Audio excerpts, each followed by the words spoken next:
दौंड तालुक्यातील येवतच्या हद्दीमधील निळकंठेश्वर मंदिराजवळ राहणाऱ्या चव्हाण कुटुंबावर बुधवारी 5 मार्चच्या रात्री 10:30च्या सुमारास अज्ञातांनी हल्ला चढवला होता। या हल्ल्यामध्ये अविनाश शशिकांत चव्हाण यांचा दुर्दैवी मृत्यू झालाय, तर घरातील अन्य 3 जण गंभीररित्या जखमी झालेत।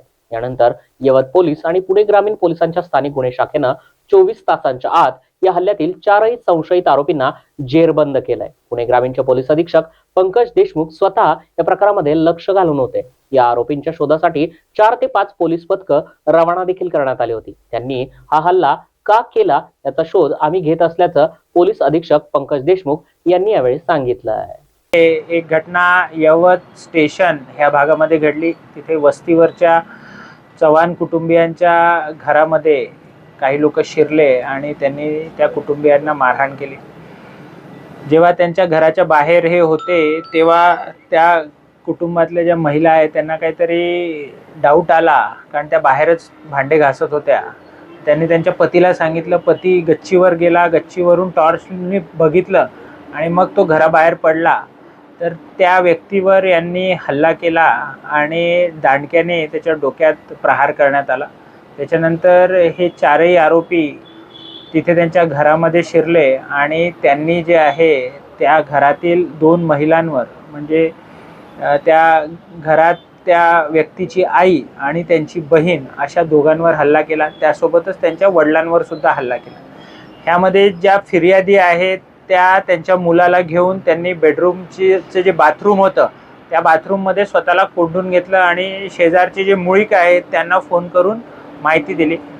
लगेच ते मुळीक आल्यामुळे हे आरोपी जे आहेत ते पळून गेले। पळून जात असताना यांनी शेजारच्या व्यक्तींवर दगडफेक सुद्धा केली।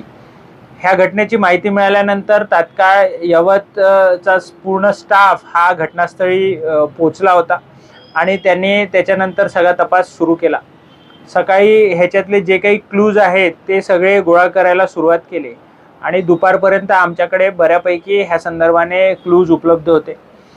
ते जितकाही आमच्याकडे धागेदोरे किंवा दुवे आमच्याकडे उपलब्ध झाले त्याच्यावरनं आम्ही वेगवेगळी 4-5 पथकं ह्या आरोपींना पकडण्यासाठी रवाना केली होती।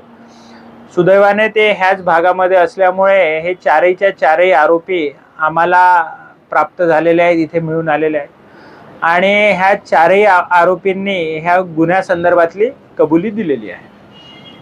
म्हणजे आपल्या सगळ्यांना माहिती आहे की हे जे काही होतंय आपल्या सगळ्यांच्या समक्षच होतंय। काल रात्री 10-10:30च्या सुमारास ही घटना घडली आणि आता जवळपास 6:30च्या सुमारास आम्ही आपल्याला ब्रीफ करतोय।